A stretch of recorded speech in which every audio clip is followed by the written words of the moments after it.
Panglima TNI dan Kasat perintahkan prajurit yang diduga terlibat kasus mutilasi di Mimika diusut. Panglima TNI Jenderal Andika Perkasa dan Kepala Staf Angkatan Darat Jenderal Dudung Abdurrahman memerintahkan kasus pembunuhan dan mutilasi warga sipil yang diduga melibatkan 6 prajurit di Mimika, Papua diusut. Perintah kedua jenderal tersebut ditujukan langsung kepada Komandan Pusat Polisi Militer TNI Angkatan Darat, Letnan Jenderal Chandra W. Sukojo, untuk mengawal kasus ini. Chandra mengatakan polisi militer Kodam 17 Cendrawasih sejauh ini telah melaksanakan proses hukum terhadap prajurit yang diduga terlibat. Sementara itu, para pelaku lainnya yang berlatar belakang sipil ditangani oleh pihak kepolisian. Polda Papua tengah melakukan penyidikan atas temuan 2 jenazah korban mutilasi yang ditemukan di Kampung Pigapu, Distrik Mimika Timur, Kabupaten Mimika, Papua, Sabtu 27 Agustus 2022. Di Reskrimum Polda Papua, Kombes Faizal Ramadhani menyebutkan para pelaku berjumlah 9 orang, sebanyak 6 diantaranya adalah oknum anggota TNI. Adapun korban berjumlah 4 orang. Kepada korban, para pelaku berpura-pura ingin menjual senjata api. Para korban yang diyakini berjumlah 4 orang kemudian tertarik dan mendatangi para pelaku dengan membawa uang 250 juta rupiah.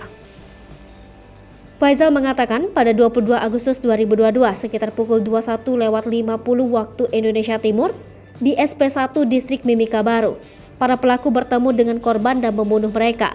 Setelah melakukan pembunuhan, para pelaku memasukkan jenazah ke dalam mobil korban dan membawanya ke Sungai Kampung Pigapu, Distrik Iwaka untuk dibuang. Pelaku lebih dulu memasukkan korban ke dalam karung. Setelah membuang para korban ke Sungai Kampung Pigapu, para pelaku menuju ke jalan masuk Galian C Kali Iwaka untuk membakar mobil Toyota Calya yang disewa oleh korban. Keesokan harinya, para pelaku kembali berkumpul di gudang milik salah satu pelaku berinisial APL dan membagikan uang 250 juta rupiah yang mereka rampas dari korban. Pada hari yang sama, polisi menemukan mobil yang disewa korban dalam keadaan hangus terbakar. Pada Jumat 26 Agustus 2022, masyarakat dan polisi berhasil menemukan salah satu korban yang diketahui berinisial AL. Kemudian pada hari yang sama, polisi menemukan salah satu mobil Avanza hitam yang disewa korban di SP1.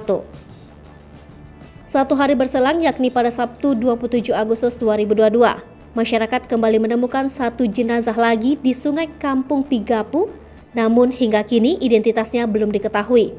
Polisi masih mencari keberadaan jasad 2 korban lainnya. 3 orang yang diduga menjadi pelaku pembunuhan, 4 korban kemudian ditangkap.